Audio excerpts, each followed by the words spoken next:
धर्म प्रेमी सज्जनों तथा आर्य बंधुओं, मैं आप लोगों के बीच सप्ताह में एक दिन रविवार को आता हूं, लेकिन कई बार ऐसा भी होता है कि सप्ताह के बीच में भी आना पड़ता है।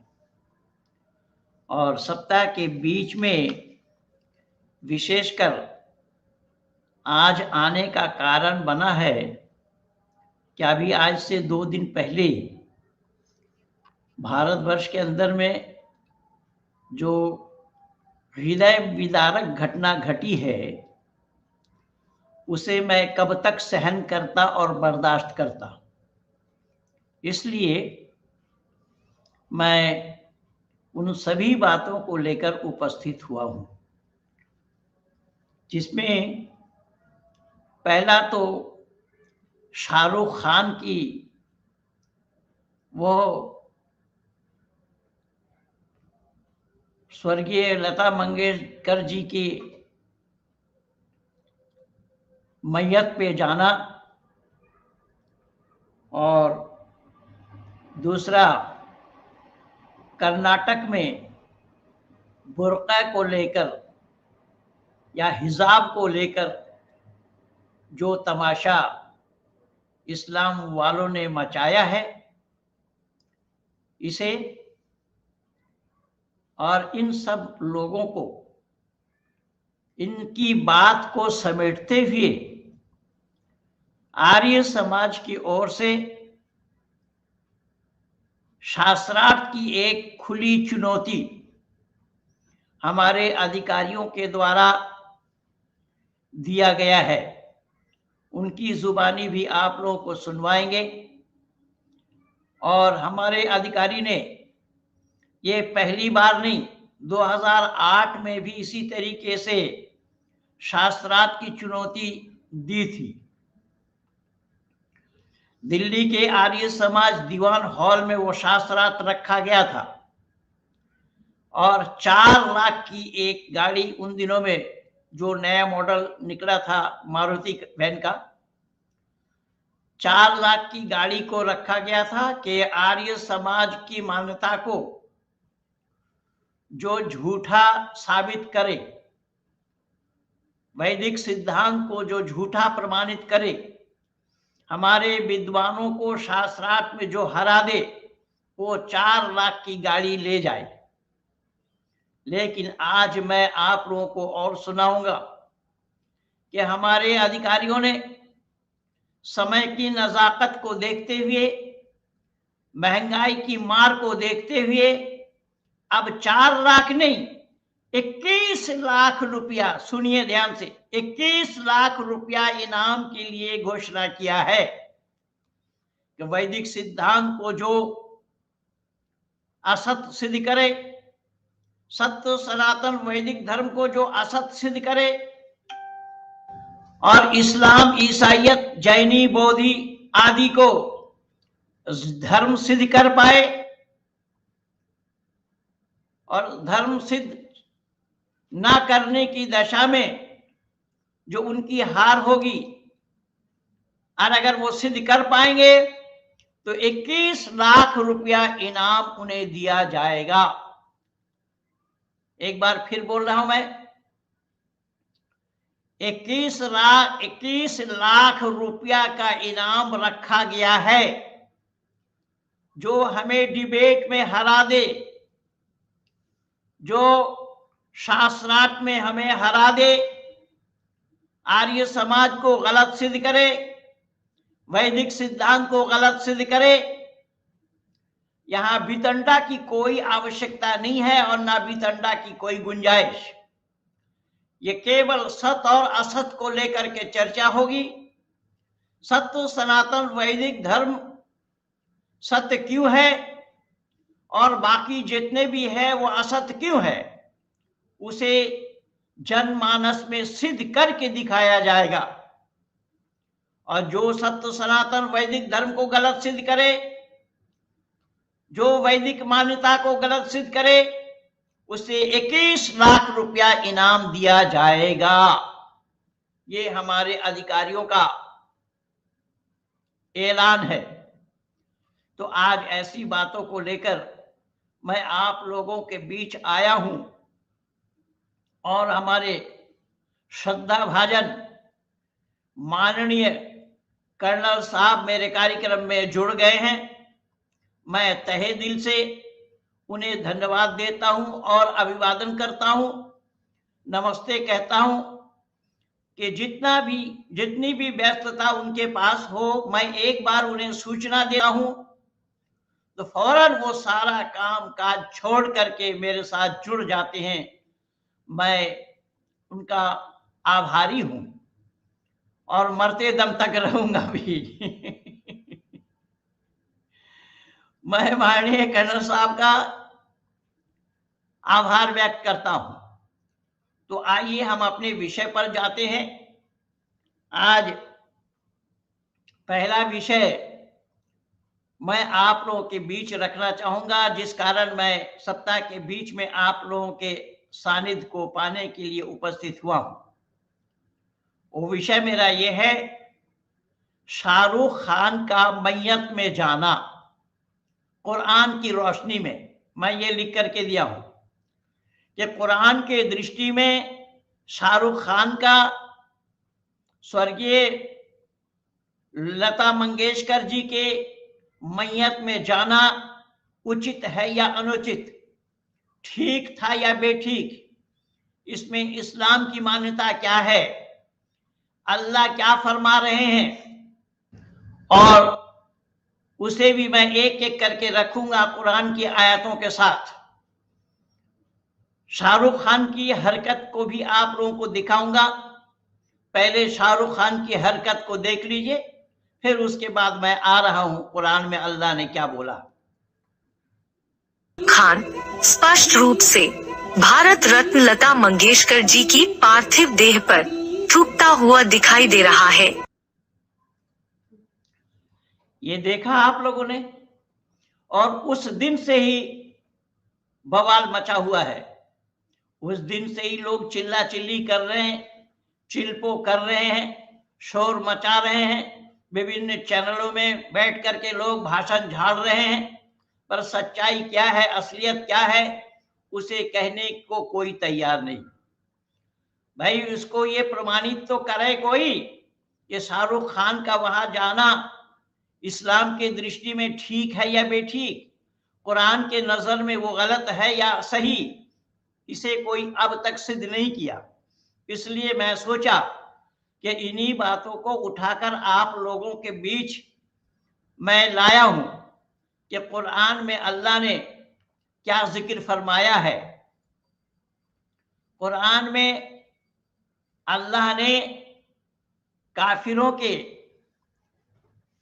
मैयत में जाने के लिए आदेश दिया है या नहीं, इसे मैं आप लोगों को सुना रहा हूं। यह है सूरा तौबा आयत नंबर 84। इसमें अल्लाह ने जिक्र फरमाया, वला तुसल्ली अला अहदिहिम मिनहुम माता अबदन वला तकुम अला कब्रिही इन्नहुम कफरू बिल्लाहि व रसूलिही वमातू वहुम फासिकून। इसका अर्थ मौलाना फारूक खान ने किया है, और ए रसूल उन मुनाफिकों में से जो मर जाए तो कभी ना किसी के जनाजे पे जाना या नमाज पढ़ना। हालांकि नमाज तो वहां होती नहीं, नमाज क्या पढ़ेंगे, इन्होंने भी गलत लिखा, लेकिन इतना तो जरूर लिखा है कि कभी मुसलमानों को किसी काफिर के जनाजे में नहीं जाना चाहिए, अर्थात मैयत में नहीं जाना चाहिए, ना उसकी कब्र पर जाकर खड़े होना। इन लोगों की यकीनन खुद और उसके खुदा और उसके रसूल के साथ उन्होंने कुफ्र किया, बदकारी की, हालात में वो मर गए हैं। इसलिए मुसलमानों को ऐसे काफिरों के जनाजे में नहीं जाना चाहिए। मैं नहीं कह रहा हूं, ये कुरान में अल्लाह ताला ने जिक्र फरमाया है। आप लोग जरा ध्यान से सुने, कुरान की इन बातों को कि कुरान में अल्लाह ने मुसलमानों को काफिरों के जनाजे में जाने के लिए मना किया है। आयत नंबर 85 में बताया, वला तुजिबका अमरन अमवालहुम व औलादहुम इन्नमा युरीदुल्लाहु अन युअज़्ज़िबहुम बिहा फिद दुनिया व तज़हक़ा अनफुसिहिम व हुम काफिरून। और उनके माल और उनकी औलाद की कसरत तुम्हें ताज्जुब हैरत में ना डालें, क्योंकि खुदा तो उन सबसे चाहता है कि दुनिया में भी उनके माल और औलाद की बदौलत उनको अजाब में मुब्तला करे और उनकी जान निकलने लगे तो उस वक्त उसमें भी वहां काफिर को शरीक ना होना, यानी काफिरों को उस जनाजे में नहीं जाना चाहिए। क्यों? तो अल्लाह ने बतलाया कि उन काफिरों के धन दौलत, रुपया पैसा और उनके औलाद तुम्हें मुतासिर न कर दें, तुम्हें आकर्षित न करें उन माल के तरफ, उन औलाद के तरफ, उनका रोना पीटना तुम्हें आकर्षित न करें, इसलिए उन काफिरों के जनाजे में तुम्हें नहीं जाना चाहिए। ये सूरह तौबा आयत नंबर 84-85 को मैंने सुनाया आप लोगों को। अब एक आयत और दिखा रहा हूं कि ये है आयत नंबर 113, वमा कान लिन्नबिय्यिन वल्लज़ीना आमनू अन यस्तगफिरू लिलमुश्रिकीन वलौ कानू उली कुर्बा मिन बाद मा तबय्यन लहुम अन्नहुम अस्हाबुल जहीम। नबी और मोमिनों पर जब जाहिर हो चुका कि मुशरिकीन जहन्नुमी है, तो उनके याद में मुनासिब नहीं कि उनके लिए मगफिरत की दुआ मांगो। रही बात, दुनिया वाले कह रहे हैं कि शाहरुख खान तो वहां दुआ मांगने के लिए गए थे। किनके लिए? लता मंगेशकर जी के लिए दुआ मांगने गए थे। किससे? अल्लाह से। लेकिन अल्लाह ने यहां साफ मना किया है कि मोमिनों पर जाहिर हो चुका है कि मुशरिकीन जहन्नुमी है, तो उनके याद में मुनासिब नहीं कि उनके लिए मगफिरत की दुआ मांगे, अगरचे वह मुशरिकीन उनके कुराबतदार हो, अर्थात वो मुशरिकीन जो मरे हैं उन मुसलमान के रिश्तेदार ही क्यों न हो, उनके लिए अल्लाह से मगफिरत की दुआ ना मांगी जाए, ये अल्लाह फरमा रहे हैं। मैं पूछना चाहता हूं इस्लाम जगत के आलिमों से, उलमाए दीन से, कि क्या कुरान पर आस्था रखते हैं आप लोग? अगर कुरान पर आस्था रखते हैं तो क्या आप लोगों को यह उचित नहीं है कि शाहरुख खान ने जो किया उसका विरोध करना? क्योंकि शाहरुख खान का कार्य ही तो इस्लाम विरोधी है, क्योंकि इस्लाम में फिल्म बनाना मना है, मना ही नहीं, हराम है। और ऐसे हराम काम को वो करते हैं, ये जितने भी खान ब्रादर हैं सब ये हराम काम को करते हैं, फिर भी इस्लाम वाले उनको मुसलमान मुसलमान चिल्ला रहे हैं। लेकिन यहाँ शाहरुख खान ने सरासर इस्लाम के खिलाफ काम किया, कुरान के खिलाफ काम किया, अल्लाह के हुक्म के खिलाफ काम किया। तो आज तक किसी मुसलमानों ने शाहरुख खान को कहा है? आज तो 3-4 दिन हो गए। नीरज वीर जी क्या लिख रहे हैं? नमस्ते गुरुजी। जो और पाटिल साहब जी गुरुजी, मैं अपने धर्म की पढ़ाई और सत्य का प्रचार कर रहा हूँ। सत्य का प्रचार कर रहा हूँ जी। आपका आशीर्वाद हमेशा। बिल्कुल बिल्कुल नीरज बाबू, बहुत बहुत धन्यवाद। परमात्मा आपको और शक्ति दे, आप सत्यान्वेषी बने और सत्य के लिए समय लगाएं। सत्य को जानना, औरों को जानकारी दिलाना या औरों को जानकारी देना, ये हमारा काम है। और ऋषि दयानंद की मान्यता भी यही रही ऋषि दयानंद ने यही लिखा है कि सत्य को मानना, सत्य को जानना, सत्य को बोलना और बुलवाना, असत्य को छोड़ना और छुड़वाना मैं अवश्य समझता हूं। मैं अपने वीडियो में बहुत बार बोल चुका हूं। और परमात्मा आपको, नीरज बाबू, आपको परमात्मा शक्ति दे कि इसी सत्य को जानने के लिए, सत्य को बोलने के लिए आप अपना समय लगाएं। माननीय कर्नल साहब का मैं शुक्रगुजार हूं। माननीय कर्नल साहब जब से मेरे साथ जुड़े हैं तब से उन्होंने इसी सच्चाई के बेस पे, सच्चाई के बल पर उन्होंने अपना विचार व्यक्त किया है। हर बार जब मेरे पास आते हैं, जब मेरे चैनल में आते हैं, तब अपने यही सत्य के बेस पे जो उनके मन के उद्गार हैं उसे आप माननीय कर्नल साहब सुनाते हैं। मैं शुक्रगुजार हूं माननीय कर्नल साहब का कि सत्य को बोलने में संकोच नहीं करते और इसी तरीके से हर एक को सत्य का ग्रहण, असत्य का परित्याग करना चाहिए। लेकिन मैं उलमाए दीन से पूछ रहा हूं, इस्लाम जगत के आलिमों से पूछता हूं, इस्लाम जगत वालों से पूछता हूं कि शाहरुख खान ने जो घिनौनी कार्य किया है, जो कुकृत्य किया है, कुरान का खिलाफ काम किया है, अल्लाह के हुक्म के विरोध किया है, अल्लाह के हुक्म अदूली की है, क्या किसी मुसलमान ने उसको कोसा है? क्या किसी मुसलमान ने उसको टोका है? अगर टोका नहीं तो उसको इस्लाम से खारिज क्यों नहीं करते? इस्लाम में उसके लिए कोई गुंजाइश नहीं है जो कुरान का खिलाफ वर्जी करे, जो कुरान की बातों की अवहेलना करे, अल्लाह के हुक्म को ना माने। इस्लाम में उसके लिए कोई गुंजाइश नहीं है। लेकिन ये दकियानूसी के सिवा और कुछ नहीं है इस्लाम वालों के पास। और संपूर्ण भारत भर में इसी तरीके से ये असत्य इस्लाम को भारतवासियों पर थोपना चाहते हैं। इस्लाम में सच्चाई नहीं है। इसलिए मैं निवेदन कर रहा हूं, मैं केवल बोल नहीं रहा हूं, मैं प्रमाण प्रस्तुत कर रहा हूं।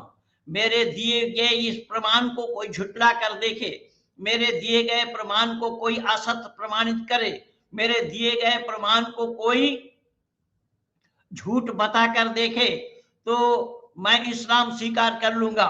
मैं दावा के साथ कह रहा हूं कि मैं अगर कुरान के अनुसार बोला, कुरान में जो बातें लिखी हुई हैं, अल्लाह का जो हुक्म है उसे मैंने बोला, तो फिर ये असत रूपी इस्लाम उन इस्लाम वालों को छोड़ देना चाहिए।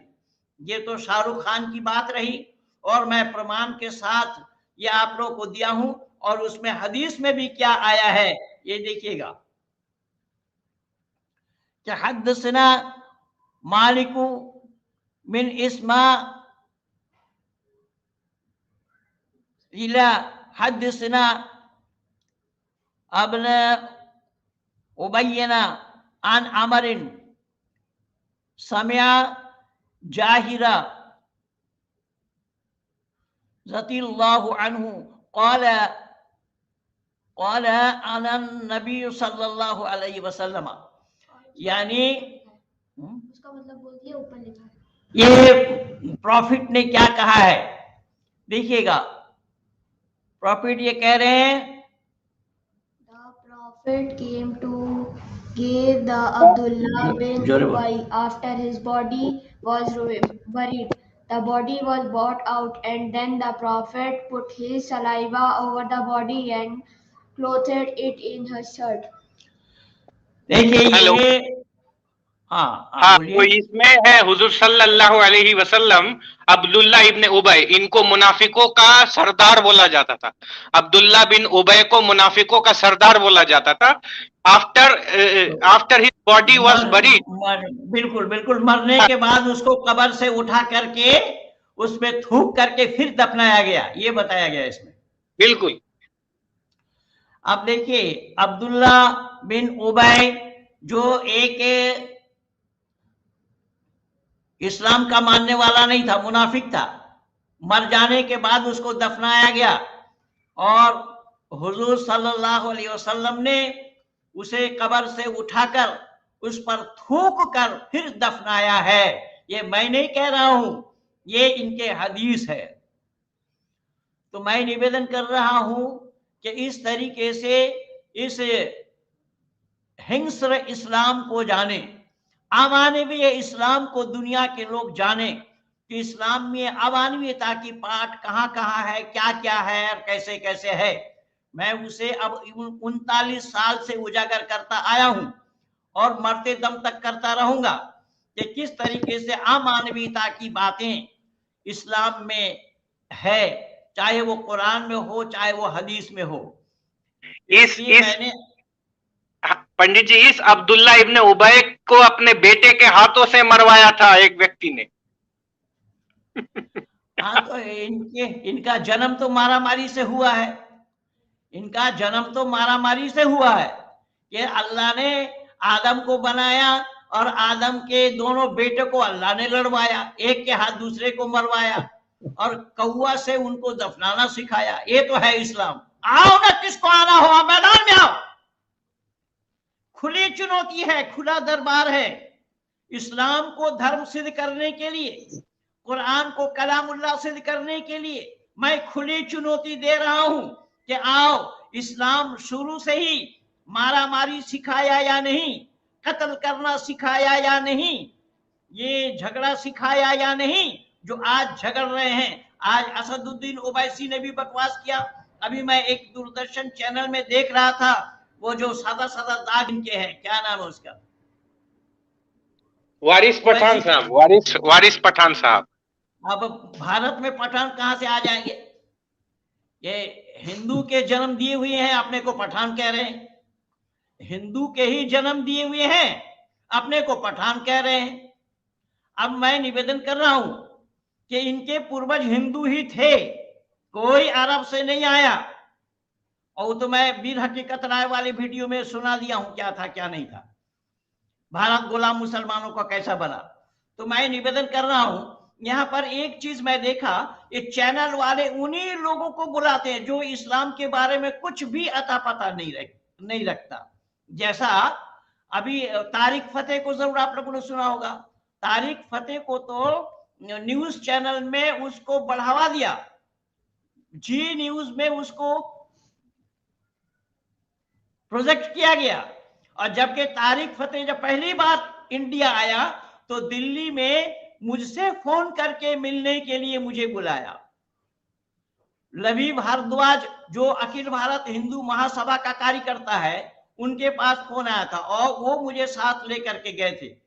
चाणक्यपुरी में एक होटल में रुके हुए थे और उनके पास वो हमें बुलाए थे, उनसे मिलने के लिए गए। तो इस्लाम के बारे में वो जानकारी ले रहे थे मेरे से ही। लेकिन मैं ये निवेदन कर रहा हूं कि जिस तारिक फतेह को ये लोग चैनल में बुला करके उनसे सुनते इस्लाम के बारे में, जबकि इस्लाम का वो स्कॉलर नहीं है, वो तो एक जर्नलिस्ट है बेचारा। अभी आज मैं सुन रहा था कि कुरान में हिजाब के लिए, चेहरा ढकने के लिए कोई आयत नहीं है, उनको जानकारी नहीं है, वो बिल्कुल नहीं जानते हैं। बोले सीना ढकने के लिए है, ये बोल रहे वो, लेकिन उनको जानकारी नहीं है। सूरह अहज़ाब में पा जाएंगे। लेकिन मैं निवेदन कर रहा हूं कि वही तारिक फतेह कह रहा है कि मुल्ला का इस्लाम और अल्लाह का इस्लाम। जब मुल्ला का इस्लाम और अल्लाह का इस्लाम इनको अलग दिखाई दिया तो कुरान मुल्लों का कहां है वो दिखा दे जरा। कुरान तो अल्लाह का है, इसमें मुल्लों का कुरान कहां है? मुल्ला का कुरान कहां है? जरा तारिक फतेह साहब दिखा सकते हैं क्या? पर दूरदर्शन वाले, उनको ऐसे ही लोग चाहिए जो कुरान का कहां नहीं जानते हैं। आज कई चैनलों में देख रहा था वो हिजाब पर चर्चा करते हुए। खैर मैं आ रहा हूं। तो ये हमारे क्या चंदन जी क्या लिख रहे हैं? चंचल जी नमस्ते पंडित। नमस्ते पंडित। हाँ, सच कहा आपने, मुसलमानों के पास कोई जवाब नहीं है। फेसबुक में हिजाब के लेकर बहस हुई। मैंने जो 4 सवाल किए जो आप बताते हैं, एक भी सवाल का जवाब नहीं दिया। देखिए माननीय पाटिल साहब मैं हाथ जोड़ रहा हूं। देखिए आपके चंचल जी ने क्या लिखा है, ये आज प्रमाण हमारे सामने में मौजूद है। हमारे बाबू चंचल जी स्वदेशी लिखते हैं अपने को। इन्होंने उन चैनल वालों से 4 सवाल किया था फेसबुक में और उन्होंने बोला एक सवाल को भी टच करके नहीं देखा, एक सवाल का भी जवाब नहीं दिया। अब मैं तो बोल रहा हूं ये कयामत तक मैं समय दे रखा हूं, कयामत तक ये कुरान को कलामुल्लाह सिद्ध करे और इस्लाम को धर्म सिद्ध करे। मैं कयामत तक समय दे रखा हूं और अभी के लिए मैं चुनौती में आ रहा हूं आहिस्ता आहिस्ता। तो मैं निवेदन कर रहा हूं कि ये हिजाब वाली जो बातें हैं, देखिए इसमें कर्नाटक में हो क्या रहा है। ये हिजाब वाली चर्चा आई कहां से, और ये हिजाब कहां बोला जा रहा है, कहां किया जा रहा है? स्कूल में। क्यों स्कूल में हिजाब? क्यों? स्कूल का कोई ड्रेस नहीं है क्या? अब ये कोर्ट में केस है, कोर्ट में केस है, चाहे कहीं है, कुछ है, ये मैं नहीं जान रहा हूं, लेकिन मैं इतना तो समझता हूं कि जब स्कूल में हिजाब पहन करके जाने के लिए ये लोग जिद कर रहे हैं, तो स्कूल में ये जाते क्यों हैं? स्कूल में इस्लाम वालों की मान्यता नहीं है जाने की। ये असदुद्दीन ओवैसी चिल्ला रहा है, मैं संपूर्ण इस्लाम जगत को चुनौती दे रहा हूं कि मुसलमानों को, मुसलमान बच्चे और बच्चियों को स्कूल में पढ़ने की अनुमति नहीं है। क्यों? कि हदीस में आया है, तलबुल इल्म फरीज़तुन अला कुल्लि मुस्लिमिन वल मुस्लिमा, यानी इल्म का ढूंढना, इल्म का तलब करना फर्ज है हर मुसलमान मर्द और औरत के लिए। शब्द पर फिर ध्यान देना, तलबुल इल्म फरीज़तुन अला कुल्लि मुस्लिमिन वल मुस्लिमा, अर्थात इल्म का ढूंढना फर्ज है, कर्तव्य है, दायित्व है हर मुसलमान मर्द और औरत के लिए। अगर मुसलमान मर्द और औरत के लिए इल्म को पढ़ना, इल्म को सीखना, इल्म का ढूंढना फर्ज है, तो क्या वो स्कूली इल्म है या इस्लामिक इल्म है? मदरसा में जाए, मदरसा में जा करके खूब बुर्का पहने, कोई उतारने वाला नहीं है, कोई टोकने वाला नहीं है, कोई बोलने वाला नहीं है, लेकिन स्कूल में जाना मना है। और मैं नहीं मना कर रहा हूं, हुजूर सल्लल्लाहु अलैहि वसल्लम ने खुद मना किया। यह हदीस मैंने आप लोगों को सुनाया। नमस्ते गुरुजी, आप बिल्कुल सच कह रहे हैं। बलराम राम, ईश्वरीय ज्ञान चैनल जी, बहुत बहुत धन्यवाद। एडवोकेट बलराम अंकल होगा, कोई बात नहीं, क्या करना है। मैं निवेदन कर रहा हूं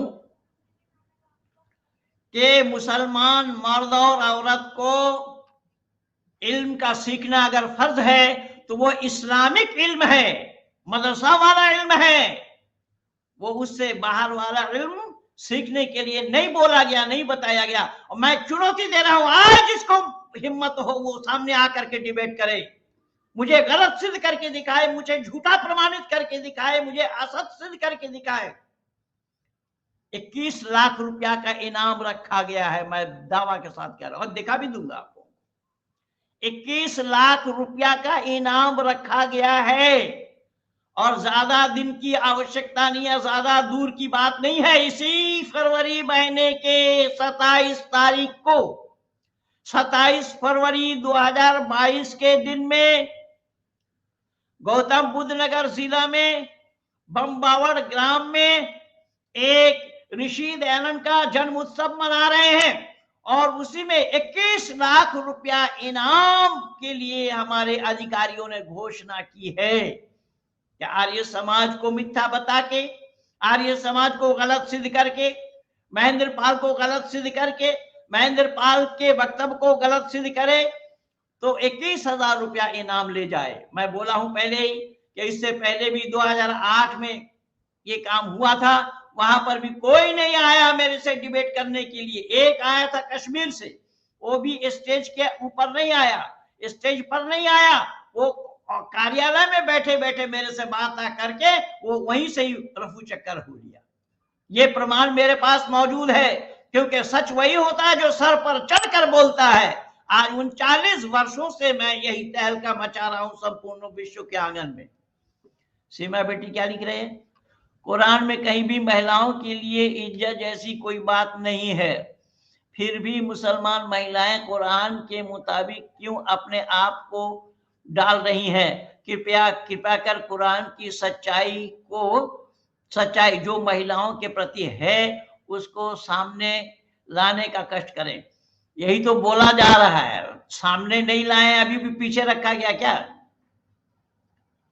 महिलाओं को घर से बाहर निकलना भी मना है, महिलाओं के लिए बुर्के की व्यवस्था है, महिलाएं घर से बाहर ना निकले, उनको पर्दे में रहना चाहिए, ये तो है कुरान का आदेश, इसमें कोई संदेह नहीं है, ये कुरान का आदेश है। लेकिन वो कुरान का आदेश महिलाओं को छुपाकर, औरत शब्द है, औरत, ऐन वाव रे और ते, औरत शब्द का अर्थ होता है छुपा कर रखने वाली चीज, जिसको छुपा कर रखा जाए उसका नाम औरत है।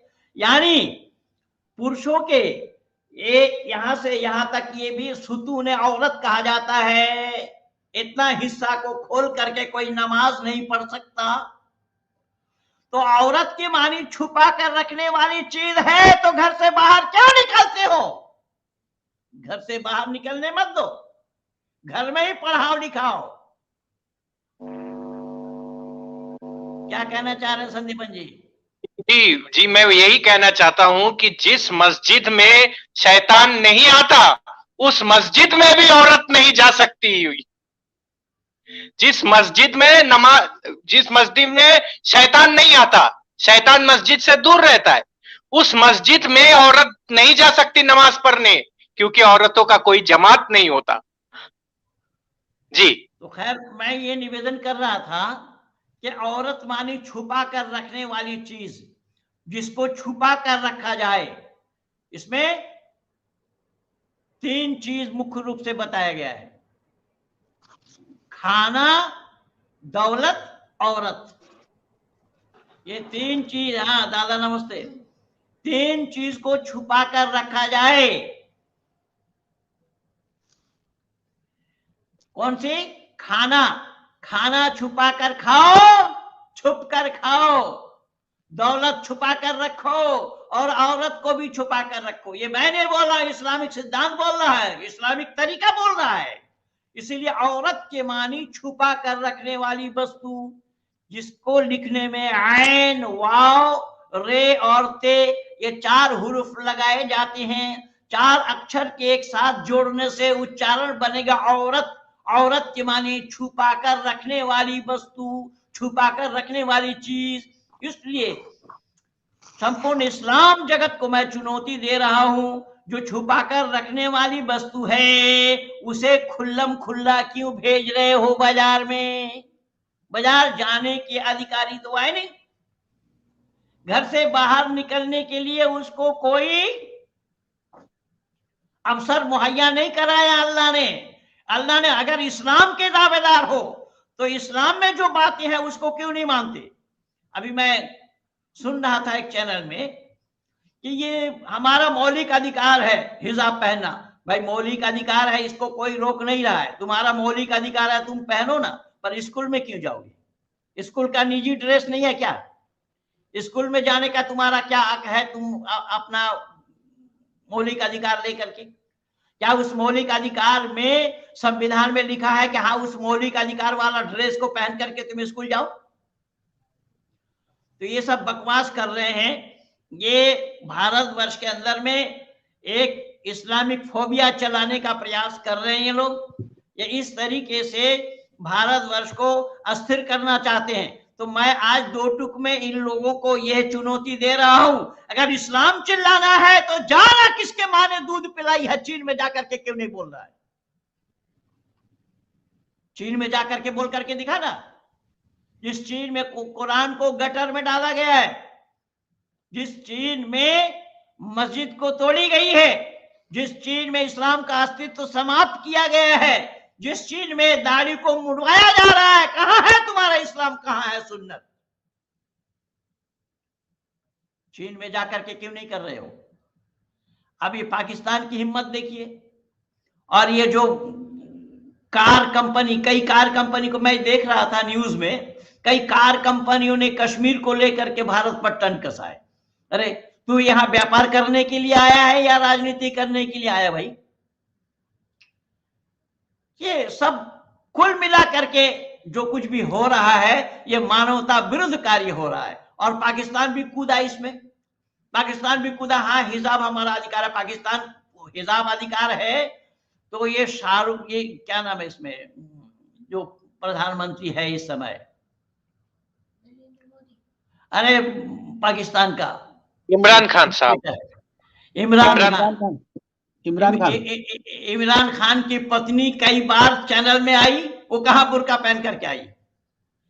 जो अपने पत्नी को ही हिफाजत में नहीं रख पाए, और उसी पाकिस्तान में 80 साल की जो दादी है वो तो बुर्का पहन करके जा रही है सड़क पे, और जो 18 वर्ष की उनकी पोती उनके साथ जा रही है वो खुला जा रही है, नंगे जा रही है।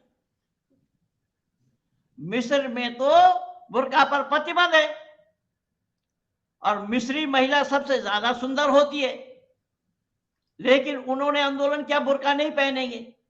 तो भारत में ये केवल हिंदुओं को परेशान करने के लिए या मोदी सरकार को परेशान करने के लिए, विशेष रूप से बीजेपी सरकार को परेशान करने के लिए यह षड्यंत्र इन लोगों ने रचाया है।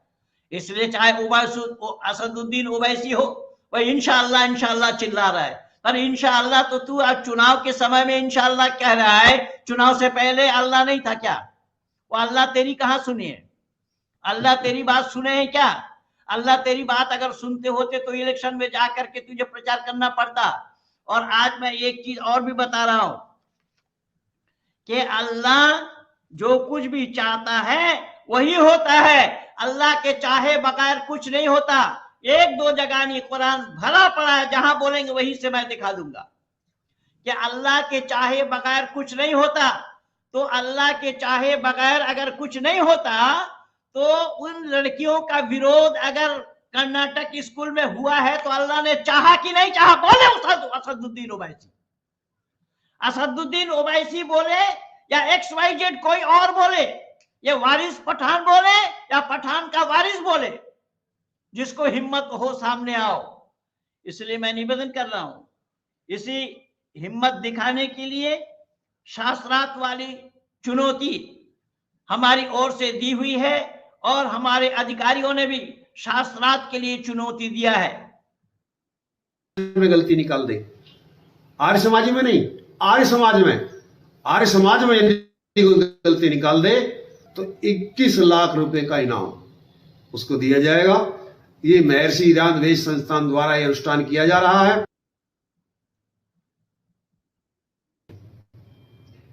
ग्राम बम्बावड़ में एक शास्त्रार्थ का आयोजन 27/2/2022 को किया जा रहा है, जिसका सब्जेक्ट विषय क्या है कि केवल वेद ही सत्य सनातन अपौरुषीय ज्ञान है, और उसके मानने से ही विश्व का कल्याण हो सकता है, जिसका उद्देश्य संसार का कल्याण करना है, और जिसका वकील आर्य समाज है। सुन लिया आप लोगों ने, मैं अपने तरफ से बना करके एक भी शब्द नहीं बोला। हमारे माननीय अधिकारियों ने वेद संस्थान के द्वारा माननीय प्रधान जो अपने जिला सभा के भी कार्यकर्ता अधिकारी हैं, माननीय महेंद्र कुमार जी ने, मेरे नामधारी हैं, उन्होंने साफ शब्दों में 2 टुक में एक छोटा सा क्लिप बना करके दिया है कि अगले 27 फरवरी 2022 को एक शास्त्रार्थ का आयोजन किया गया है बम्बावड़ में। जो दिल्ली के तरफ से आएंगे तो गाजियाबाद पार करते हुए लाल कुआं से थोड़ा सा आगे जाएंगे तो बाएं हाथ में है, और अगर इधर से जाएंगे GT रोड से, बुलंदशहर से जाएंगे, बुलंदशहर की ओर से आ रहे हैं तो दादरी पार करते हुए लाल कुआं से पहले राइट हैंड को ये बम्बावड़ जगह है। और इसी में शास्त्रार्थ के लिए ये आयोजन किया गया है, और हमारा ये पहला ही चांस नहीं है बंधुओं, ये भी मैं आप लोगों को बता देता हूं, पहले भी बताया हूं। 2008 में इसी तरीके से हमने शास्त्रार्थ के लिए यही प्रधान जी ने चुनौती दी थी। उस समय राज्य आर्य सभा की ओर से दिया गया था, इस समय वेद प्रचार मंडल की ओर से दिया जा रहा है। तो उस समय 4 लाख की गाड़ी ला करके रखी गई थी, आर्य समाज को हरा दो, 4 लाख की गाड़ी ले जाओ। आज महंगाई को देखते हुए माननीय प्रधान जी ने 21 लाख का इनाम रखा है। 21 लाख, सुन लो, ईसाइयों, मुसलमानों, बौद्धिस्टों, ये साइंस जर्नी वाले और ये जितने भी बाम सेफ और डांग सेफ, जितने सेफ और साफ जितने भी हैं, सबको निमंत्रण है। कौन आना चाहता है? ये चंद्रशेखर को विशेष करके मैं बोल रहा हूं। जो चंद्रशेखर पहले ये कहा था कि कुरान में कोई गलती दिखा दे तो मैं उसके घर में गुलाम बन जाऊंगा, उसी चंद्रशेखर को उसी दिन मैं जवाब दिया था। आज तक उसका उत्तर नहीं आया। उस चंद्रशेखर को बोल रहा हूं, अगर अपने बाप से पैदा है तो आ जा सामने डिबेट के लिए। साथ ही साथ मैं ये भी निवेदन कर रहा हूं, बहुत सारे इस्लाम वाले भी चिल्पो कर रहे हैं। कई लोगों ने तो महेंद्र पाल का फोटो लगा करके वीडियो बनाया है। महेंद्र पाल को जवाब ये कि महेंद्र पाल हार गए, आदि आदि ये सब बोल करके डाल रहे हैं। तो मैं उन लोगों को भी ये चुनौती दे रहा हूं, ये मौका बार बार मिलेगा नहीं। 21 लाख रुपया इनाम लेने के लिए, शासनात के लिए तैयार होकर के आ जाओ बम्बावड़ में। किसके पास कितना इल्म है, कौन कितना जानता है, वो दुनिया वालों के सामने उजागर होना संभव है। चाहे वो हैदराबाद के सूफी वाले हो और सपा वाले हो, सूफी हो चाहे सपा हो। और सपा हो, ये सपा मत समझिएगा, मैं सपा नहीं बोला, और सपा बोलूंगा भी तो क्या गलती है? सपा तो साफ है। मैं तो उसको अकललेस कहा था जब ये राहुल गांधी के साथ कॉम्बाइंड किया था ना पिछले इलेक्शन में, तो उसको मैं बोला था ये अखिलेश नहीं, अकललेस है। अकललेस, अकल से पैदल चलने वाला। तो खैर, मैं निवेदन कर रहा हूं, मैं चुनाव प्रचार करने नहीं बैठा हूं और ना मैं चुनाव का प्रचार करता हूं। इतना मैं जरूर बोलता हूं, जो सत्य है उसको बोलता हूं, जो असत्य है उसको छोड़ता हूं, और खुद बोलता हूं, औरों को बोलने के लिए प्रेरणा देता हूं, और खुद असत को छोड़ता हूं, औरों को छोड़ने के लिए भी प्रेरणा देता हूं। ये मेरा काम निरंतर आज 39 वर्षों से चल रहा है। अब इस सत्य को बोलने में मेरे पास कोई अपना पराया नहीं है। मेरे पास केवल सत्य और असत्य है, सच और झूठ है। मैं झूठ को उजागर करता हूं और सच क्या है वो जनमानस में, मानस पटल पे मैं रखता हूं। ये मेरा काम है। अब उसे दायरे में कोई भी आता है तो वो भी लपेटे में आ जाते हैं, चाहे वो कोई आर्य समाजी हो या गैर आर्य समाजी हो। इसीलिए तो हमारे माननीय इंजीनियर, मैकेनिकल इंजीनियर अपने संदीपन रॉय ने भी कहा है कि मैं न नमाजी हूं और न मैं गाजी हूं, न मैं देवबंदी हूं, न मैं बरेलवी हूं। मैं तो खालिस विशुद्ध वेद प्रचारक आर्य समाजी हूं। इसलिए मैं आप लोगों को भी ये बताना चाहता हूं कि महेंद्र पाल आर्य का कार्य एक क्षेत्र में ही सीमित नहीं है। जो लोग दो दिन का सत्र लगाते हैं, 2 दिन में 70 लगाते हैं, अब 70 लगाए चाहे 70 लगाए, एक भी किसी को तैयार किया हो तो बताओ। इतने दिनों से 70 लगा रहे हो, इतने दिनों से 70 लगाते आ रहे हो, एक ऐसा कोई शिष्य को तैयार किया है तो बताओ। और हमारा शिष्य चाहे वो वेद के पक्ष में हो, चाहे धर्म के पक्ष में हो, चाहे कुरान और बाइबल के पक्ष में हो, और एक नहीं, संदीपन रॉय को तो आप लोगों ने सुना ही सुना है, गणेश दास जी को भी आप लोगों ने सुना है, ऐसे ही हेमंत जी भी अभी सामने नहीं आ पाए, कुछ मजबूरी है, हिमांशु जी भी सामने नहीं आ पाए, इन लोगों के साथ कुछ मजबूरी है। ऐसे मैं 1000 को तैयार किया हूं। तुम 2 दिन में क्या आचार्य बना रहे हो? 2 दिन में कोई आचार्य बनते हैं? इसलिए महेंद्र पाल के सामने खाता ना खुला है किसी का और ना खुल पाएगा, खाता बंद है सबका। यहाँ पर मैं निवेदन कर रहा हूं, सत्य को जानने के लिए आओ वेद के नजदीक, वेद के शरण में आओ। वेद को छोड़ करके सत्य कहीं पर भी नहीं है, और उसी सत्य के बेस पर, सत्य के आधार पर मैं अपने शिष्य मंडली तैयार किया हूं। संपूर्ण भारत भर में नहीं, विश्व भर में, यहां तक कि सऊदी अरबिया में, कतर के दोहा में आर्य समाज की स्थापना महेंद्र पाल आर्य के द्वारा, महेंद्र पाल आर्य के शिष्य देव नारायण यादव जी ने किया है। कतर के दोहा में आर्य समाज की स्थापना। उनसे भी सुनिए, वो महेंद्र पाल जैसा कुरान के आयतों को तरन्नुम के फराटेदार आयतों को सुनाते हैं, जैसे हमारे संदीपन जी से आपने कल सुना है। मैं निवेदन कर रहा हूं, हर क्षेत्र में मेरा किया हुआ काम है, कोई ऐसा क्षेत्र नहीं है जहां पर मेरा काम ना हो। इसलिए मैं निवेदन कर रहा हूं, खाता मैं खोलने नहीं दिया, किसी को न दूंगा, इतना जरूर जान लेना। इसलिए मैं केवल हिंदी भाषी को नहीं, मैं आज बांग्ला भाषियों को भी ये बता देना चाहता हूं। बांग्ला में भी कुछ लोगों ने वीडियो बना करके दिया है महेंद्र पाल को जवाब। যারা বাঙালি বন্ধুরা, যারা মহেন্দ্র পাল আর্যের নামে ভিডিও বানিয়েছেন, মহেন্দ্র পালকে জবাব দাও, চাहे জবাব নাও। আগামী 27 ফেব্রুয়ারি এই 2022-এ গৌতম বুদ্ধনগর জেলায় একটা শাস্ত্রার্থের আয়োজন করা হয়েছে। আমাকে যে হারিয়ে দেবে সে 21 লাখ রুপিয়া यानी 21 লাখ তাকে ইনাম দেওয়া হবে, বকশিশ দেওয়া হবে। এবারে বাঙালি আসুক, অবাঙালি আসুক, পশ্চিমবঙ্গের মাওলানা আসুক, বাংলাদেশের মাওলানা আসুক, রাহুল আসুক, রাহুলের বাপ আসুক, রাহুল তো কি নো মুসলিম, সে জানেটা কি যে সে বক্তৃতা দেবে? যেখানে কোনো গাছ হয় না সেখানে গাব গাছই নিজেকে বৃক্ষ বলে মনে করে। তাই রাহুল জানেটা কি? রাহুল আমার সঙ্গে একবার আলোচনা হলো মাংস খাওয়া নিয়ে, গোমাংস খাওয়ার বিধান আছে কিনা বেদে। আরে মাংস খাওয়া বিধান আছে না আছে, খাওয়া তো রুচির উপরে নির্ভর করবে, কেউ খাবে কেউ খাবে না, কিন্তু বেদে মাংস খাবার বিধান নেই। সেগুলো প্রমাণ দেওয়া সত্ত্বেও সে বলছে মহেন্দ্র পাল হেরে গেছে। আরে ডিবেটই ছিল না তো হেরে কোথায় যাবে? যখন সাগর বলে যে সঞ্চালন করছিল বিদেশ থেকে, তাকে আমি জিজ্ঞেস করলি তোমার এখানে ডিবেট আছে নাকি, আলোচনা আছে? বলে না ডিবেট। আমি ডিবেট যদি হয় তো নির্ণায়ক মন্ডল কোথায়? নির্ণায়ক মন্ডল সেখানে নেই। বলে না ডিবেট না, আলোচনা আছে।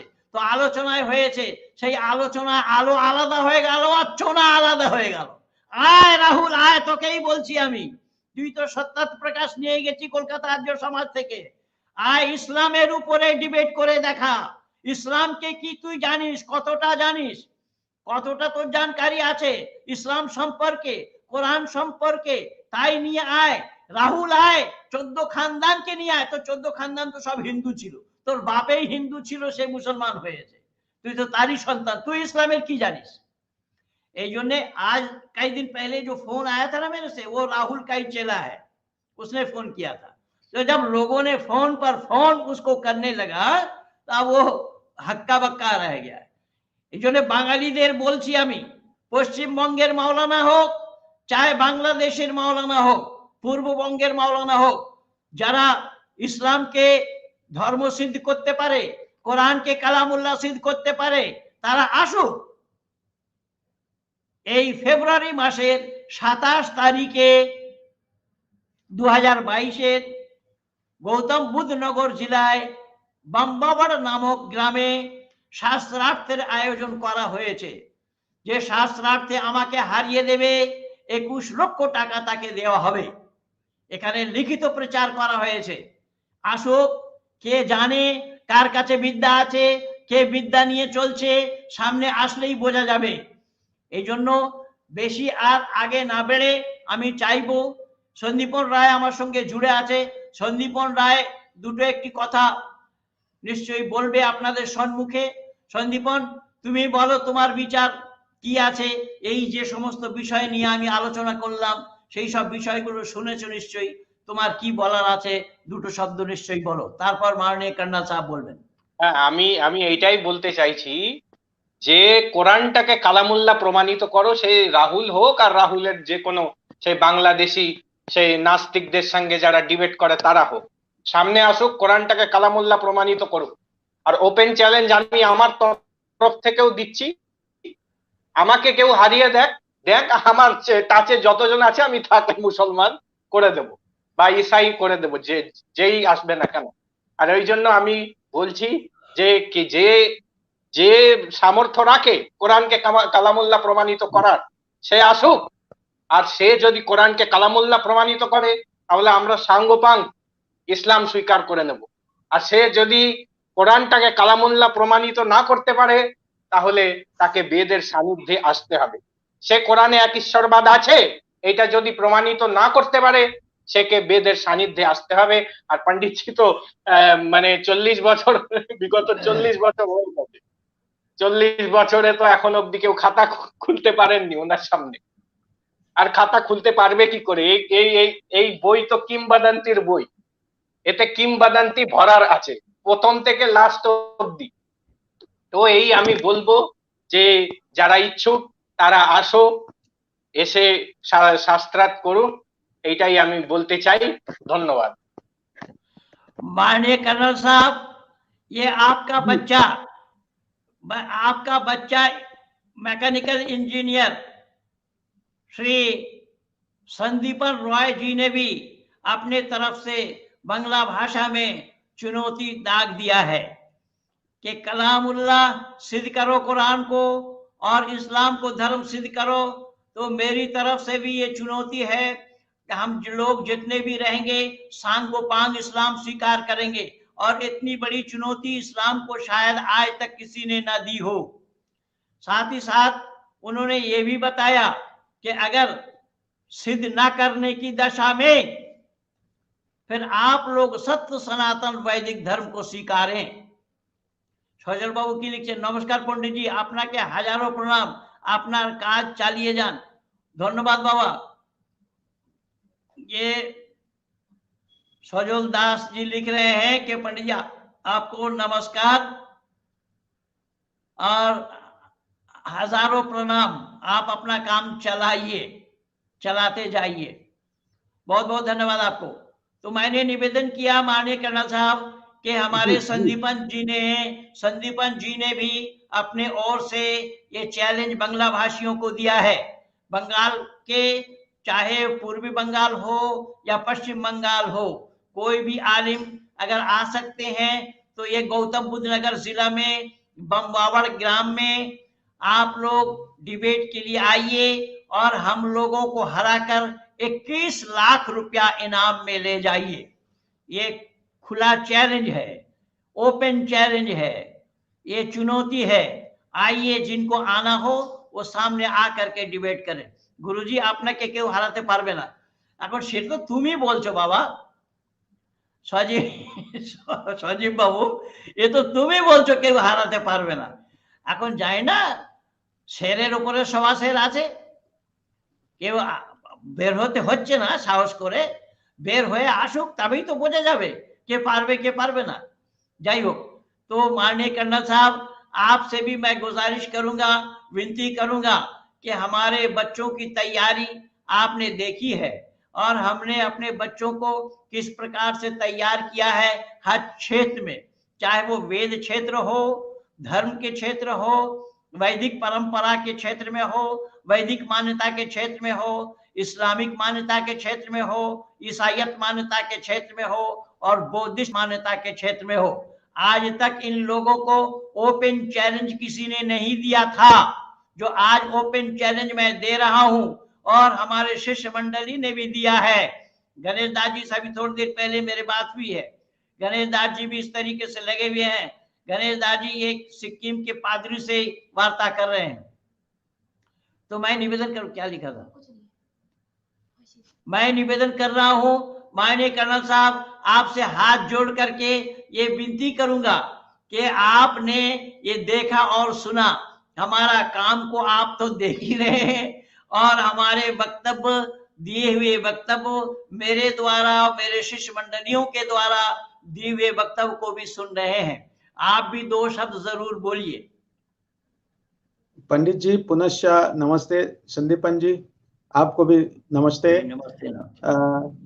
पंडित जी पिछले 40 मिनटों से जो आप सत्य वचन, आपका प्रत्येक शब्द सत्य वचन है और आप ही के तरह से संदीपन जी, कल मैंने उनका फेसबुक पे जो वार्तालाप सुना वो सराहनीय है और मैंने 2 पैराग्राफ उनके ऊपर लिखित में दिए। फिर बाद में मैं देख रहा था तो उसको इमीडिएटली उन्होंने उसको डाला नहीं, लेकिन मैं वहां आपकी दोनों की तारीफ इसलिए कर रहा था कि आपके जैसे लहजा, आपके जैसा ज्ञान आपके ये शिष्यों ने और हमारे जैसे जो नए नए शिष्य बनने जा रहे हैं उनको मिलते रहता है। अभी देखिए 2 चीजें, अभी आपने शुरुआत में जो शाहरुख खान का बताया, तो अभी ये यहाँ पे एक हवा चल रही कि बोले नहीं वो थूका नहीं था, वो फूका था। अरे फूका या थूका, थूकने में कितना लगता है, बस वो उसने वो अपना वो ये निकाला, कपड़ा निकाला, अब थूक गया। ये फूका, फूकने से क्या मकसद है? और तो वैसे ही लता मंगेशकर जी तो दोजख में ही जाएगी, क्योंकि उसमें तो ईमान हासिल किया नहीं है। तो ये आपने बड़ा अच्छा वृत्तांत बताया। वो तो सारा प्रमाण दिया, सारा प्रमाण दिया, मैं सारा प्रमाण आपने दिया, बहुत सुंदर उसका विवेचन। मैं इसलिए कहा कि आपका प्रत्येक शब्द एक सत्य वचन था। तो दूसरी बात, ये इस्लाम की तो आप हमेशा कहते हैं कि ये उत्पत्ति है अरबस्तान की। अभी पंडित जी मैं प्रैक्टिकल आपको बताता हूं, जब हम लोग 84-85 में और उससे पहले अलवर से हम लोग जाते थे जैसलमेर, ट्रेन से भी जाते थे, फर्स्ट क्लास में एयर कंडीशन में जाते थे। रात को 12 बजे ट्रेन चलती थी, सुबह 7 बजे जैसलमेर पहुंच जाती थी। लेकिन सुबह हम लोग जब ट्रेन से उतरने से पहले ट्रेन के अंदर, डब्बों के अंदर इतना 1-1, 2-2 इंच की पूरी मट्टी आती थी, पूरी मट्टी आती थी। तो इतना, मतलब वो रेगिस्तान का इलाका है, आपको तो पता ही है। तो हमें फौज में भी वहां मतलब परमिशन है पटका बांधने का, ये बंद करते हैं, और ये जो हमारा स्पाइनल कॉर्ड है उसको छुपाने के लिए परमिशन दिया हुआ है, तो हम भी पहनते हैं। तो यही कारण है, ये इस्लाम का जो भी कुरान में होगा, लेकिन प्रैक्टिकल यही है। इसलिए ये उनको मुंह ढकने का या ये स्पाइनल कॉर्ड को छिपाने का लिए ये है। तो महिला को काला रंग दिया और पुरुषों को सफेद दिया। तो अभी आपने देखा दुबई वगैरह में तो वहां के पुरुष सफेद पहनते हैं, क्योंकि पता चले कि औरत कौन है और पुरुष कौन है। तो ये साइंटिफिकली है कि भाई वहां था, बट यहाँ अरबस्तान की तुम कल्चर क्यों लाना चाहते हो? यहाँ स्कूल में पहनने का कोई मकसद ही नहीं है। अभी जॉर्डन में मैं 2 बार गया था। जॉर्डन का किंग अब्दुल्ला, उसकी फैमिली देखो, टाई सूट और ये कपड़े पहन के बड़ा अच्छे तरह से चल रहे, इंसान की तरह चल रहे। वो नहीं दिखाते, वो छोटे भाई का पैजामा बड़े भाई का कुर्ता पहन के नहीं घूमते, या दाढ़ी नहीं बढ़ाते। लेकिन अभी ये हमारे, जैसे आपने कहा कि ये देश को तोड़ने का काम है। जैसे मैं इससे पहले भी पिछले वाले वेबिनार में कहा था, जब हम अफगानिस्तान जब गए थे 5 साल पहले, तो वहां के लोग भी कहते हैं कि भाई दुनिया का सबसे सितारा तो हिंदुस्तान है, यहाँ से खुशबू आ रही है। और अमेरिका वाला भी यही बोल रहा है कि if you have to see civilization go to India, तो वो सब जगह से तारीफ हो रही है। और यहाँ के मुसलमान पता नहीं ऐसे कुछ पागलपना कर रहे हैं कि दाढ़ी रखना, ये रखना, वो रखना। अरे यहाँ से तो इतना खुशनसीब है यहाँ के लोग। यहाँ तो प्रेसिडेंट बन सकता है, वाइस प्रेसिडेंट बन सकता है, क्रिकेट का कैप्टन बन सकता है, आर्मी में जनरल बन सकता है। यहाँ तो पूरा सब कुछ कर सकते हो आप। तो बड़ा दुख होता है कि ऋषि दयानंद की जो आप शिक्षा देते हो, तो ये भी अगर ले, जैसे 4 पीढ़ी पहले तो ये सब यहीं के थे, इस मट्टी में ही उनके पूर्वज थे। हमारे ये मतलब तलवार के जोर पे सलवार पहन लिया। अब यहाँ के वे मुसलमान 3 पीढ़ियां पहले तो हिंदू ही थे। तो ये ऐसे क्यों करे जा रहे हैं? जो सनातन संस्कृति जो है, आपने कल हिंदू का भी अर्थ बहुत अच्छी तरह से बताया, हिंदू का अर्थ क्या है लेकिन हम सनातन संस्कृति जो सालों से चलते आ रही है, या मानव मात्रा, जो आप हमेशा कहते हैं मानव मात्रा, कीटक पतंग सबकी सेवा भाव है। यहाँ सबकी भलाई की बात आप करते रहते हो। तो इनके दिमाग में ये देश तोड़ने की बात है। जब अफगानिस्तान में हमने देखा, वहां से अखंड भारत 92 लाख स्क्वायर किलोमीटर था, वहां से लेके म्यांमार तक, आज 30 लाख भी नहीं बचा हुआ। ये तोड़ते तोड़ते टुकड़े टुकड़े करे जा रहे। अभी हम वो झील लेक पे काम कर रहे थे कश्मीर में, कि हमारे जवानों के ऊपर पत्थर मारते, इसलिए हमने कहा कि वहां थोड़ा सा, हम जो पूना में जो काम कर रहे हैं डैम के ऊपर, वहां से मिट्टी निकाल रहे हैं। और क्योंकि 4-5 साल पहले वहां बहुत बड़ी सैलाब आया था श्रीनगर में, तो हमारे जवानों ने बड़ा वहां लोगों को मदद की, सबको बच्चों को उठा उठा के बाहर लेके आए, उनकी सेवा की, सब कुछ किया। तो हमने डिसाइड किया था कि वहां का जो दल लेके उसको हम साफ करें, जैसे पूना में करते हैं वैसे। तो हमने गवर्नमेंट ऑफ इंडिया का परमिशन लेके हमने वहां जाके काम करने के लिए सोचा। तो पूरा बुरी तरह से पूरी सिल्ट चारों तरफ हो रही है। तो वहां हमने देखा कि वहां तो हमारा निशान ही नहीं था। तो आपको पता है 370 निकलने से पहले 2 निशान, 2 संविधान, 2 पंत प्रधान। तो कमिश्नर के ऑफिस में वो दूसरा ही निशान था, और वहां एक, हम तो सिविल कपड़े में थे, दाढ़ी दूढ़ी बढ़ा के हमको बताया था कि आपने आर्मी के, पुराने आर्मी के वो नहीं दिखाना है। तो हमने देखा पंडित जी, आप विश्वास नहीं करोगे, वहां एक उनका एमएलए आया और वो बातों बातों में वो डिविजनल कमिश्नर को बता रहा है गप लगाने में, उसको पता नहीं था हम दोनों तीनों आर्मी वाले वहां बैठे हुए नॉर्मल कपड़ों में। वो कहता कि जब 7 करोड़ थे तो हमने तो पाकिस्तान लड़के लिया था, हम तो अभी 25 करोड़, हम तो अभी हंस के लेंगे। अरे क्या मतलब, क्या बात क्या कर रहे हैं ये लोग। और वही हो रहा है, अभी कोई कारण नहीं है शाहीन बाग में बैठने का, कोई कारण नहीं है। और हमारे जहां पाकिस्तान में 17% पार्टीशन से पहले थे, आज वहां 1% भी नहीं रहे। वहां तो छोटी 16-17 साल की बच्ची को तलवार सिर पे रख के उसकी शादी करा देते हैं बुढ़ों से। तो वहां से हमारे जो प्रताड़ित है उनको लाने के लिए है, तो वो शाहीन बाग में क्यों बैठ रहे? तो इसके ऊपर खैर ज्यादा चर्चा करने की जरूरत नहीं है। आप तो बड़ा अच्छा संक्षेप में आप हमें हर चीज बताते हो और हमको सीखने को बहुत कुछ मिलता है। और मैं पुनः संदीपन जी का खैर मकदम करना चाहूँ। कल बहुत ही अप्रतिम आप दलील के साथ में हर चीज आपने, जिसको कहते हैं ना, उसके प्रमाण दे के आपने, वो जो दूसरा मौलवी था उसकी आपने छुट्टी कर दी। अब मेरे को लगता है कि वो भी एक्स मुस्लिम बन जाएगा। पंडित जी बहुत बहुत शुक्रिया आपका। देखिए हमारे जितेंद्र प्रकाश मिश्र जी क्या लिख रहे हैं। गुरुजी सत सत नमन, किसी मूल्य की औकात नहीं जो आपको हरा सके। मैं भी आपके साथ हूं इस्लाम स्वीकार करने में। अर्थात हमारे संदीपन जी ने बोला कि हम लोगों को जो हरा दे हम इस्लाम स्वीकार करेंगे, तो उसमें हमारे जितेंद्र प्रकाश मिश्रा जी भी शामिल है। कर्नल साहब देखिए हमारे बच्चे कितने हिम्मती हैं। हमारे बच्चों ने भी हिम्मत करके ये लिखा है, ये गुरुजी हम भी उसी में शामिल हैं जो इस्लाम स्वीकार करवा सके हम लोगों को। तो कोई आना है जिसको आना है हम लोगों को इस्लाम स्वीकार करने के लिए, वो आए। मैंने ये सारा प्रमाण इकट्ठा करके आप लोगों को दिया हूं कि शाहरुख खान ने इस्लाम के विरोध, कुरान के विरोध, अल्लाह के हुक्म के विरोध काम किया है। शाहरुख खान को पहले इस्लाम से बहिष्कार करना चाहिए, इस्लामियों को, पहली बात। दूसरी बात है कि हिजाब को लेकर के जो बाउंडर मचाया है कर्नाटक में, और सरकार को अस्थिर कर, सरकार को नहीं संपूर्ण देश को अस्थिर कर रहे हैं। जबकि हिजाब पहनने के लिए अगर है तो उनके घर में पहन करके रहना चाहिए उन्हें, न कि स्कूल में। स्कूल में जाने के लिए स्कूली ड्रेस पहनना होगा, और स्कूल में जाने के लिए इस्लाम वालों को इजाजत नहीं है। वो भी मैं सिद्ध कर चुका हूं कि इस्लाम वालों को स्कूल में पढ़ने की अनुमति इस्लाम में नहीं है। वहां पर आप मदरसा में पढ़िए, मदरसा से बाहर ना निकलिए। ये सारा हवाला मैं दिया हूं।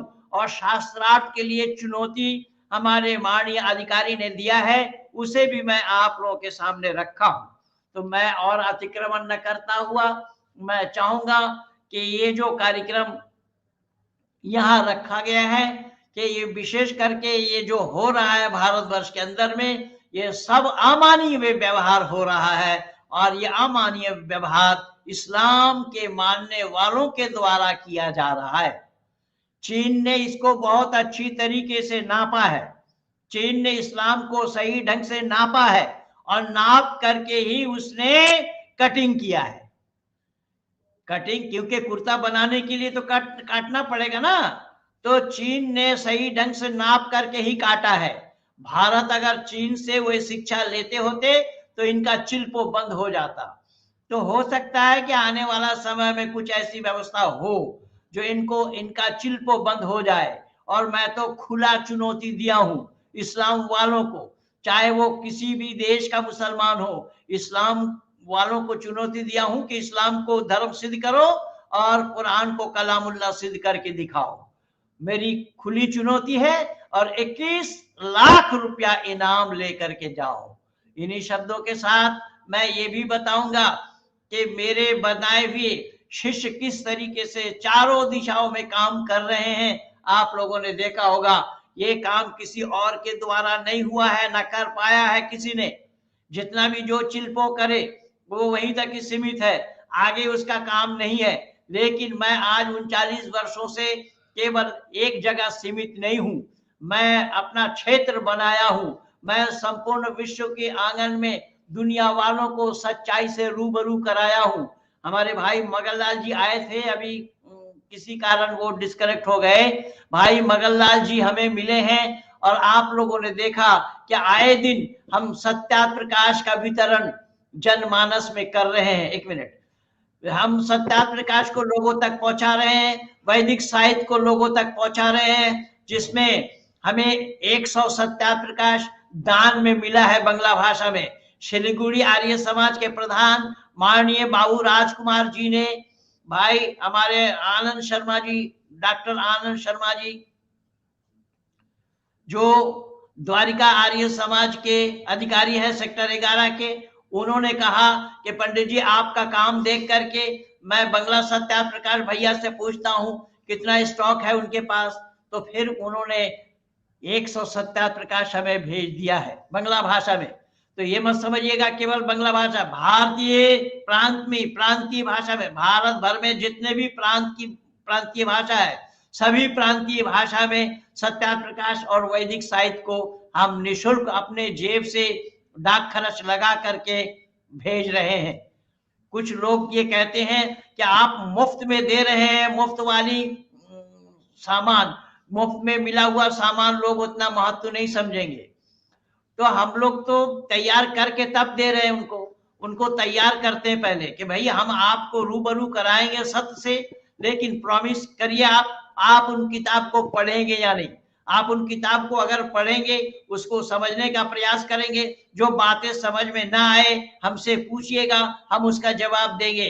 आदि ये सारा प्रॉमिस करने के बाद ही उन्हें सत्या प्रकाश भेजते हैं। हाँ संदीपन जी कुछ बताना चाह रहे हैं, बताइए। जी, वो जो हमारे जो अभी बरेलवी लड़के के चंगुल में फंसा हुआ था, तो वो भी अभी सत्या प्रकाश, उनको भी मैं बोला हूँ कि जी तो उनके साथ आज बात हुई है, हमारे आर्य जी के साथ उनकी बातें हुई है। पिछले दिन आप लोगों ने देखा एक गुप्ता परिवार का एक लड़का जो बरेलवी मुसलमानों के चंगुल में फंस करके इस्लाम स्वीकार करने जा रहा था और मुझसे डिबेट करने के लिए बोला। उसने वो वीडियो भी मैं लगा दिया था, उसकी आवाज जो मेरी वार्ता हुई वो भी मैं लगा दिया था, संदीपन जी से जो वार्ता हुई वो भी मैं लगा दिया था।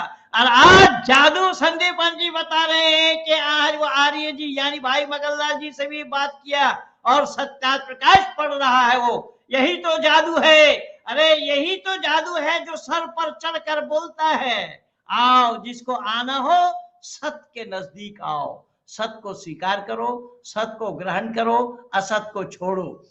मानव बनना चाहते हो तो, क्योंकि मानव के लिए यही है सत्य का ग्रहण, असत का परित्याग, यही है मानवता। ऋषि दयानंद की मान्यता यह है कि अविद्या का नाश और विद्या की वृद्धि करनी चाहिए। तो अविद्या का नाश जब तक हम नहीं चाहेंगे तो विद्या की वृद्धि नहीं हो पाएगी। इसलिए अविद्या का नाश पहले है, विद्या की वृद्धि बाद में है।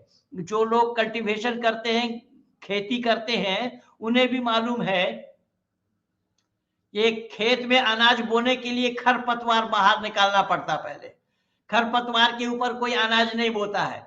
तो यहाँ पर भी बात ठीक वही है, जो असत है, अविद्या है, उस अविद्या का पहले नाश करना पड़ेगा, तब विद्या की वृद्धि होगी। ये खरपतवार रूपी अविद्या को बाहर फेंकना पड़ेगा, तब विद्या की वृद्धि होगी। इसीलिए मैं खुला चुनौती दिया हूं और फिर बोल रहा हूं, आओ हम लोगों को हराकर आर्य समाज को मिथ्या प्रमाणित कर वैदिक सिद्धांत को गलत सिद्ध करके 21 लाख रुपया लेकर के जाओ। जिसका मन करे वो आओ। इन शब्दों के साथ मैं अपने वाणी को यहीं पर ही विराम दे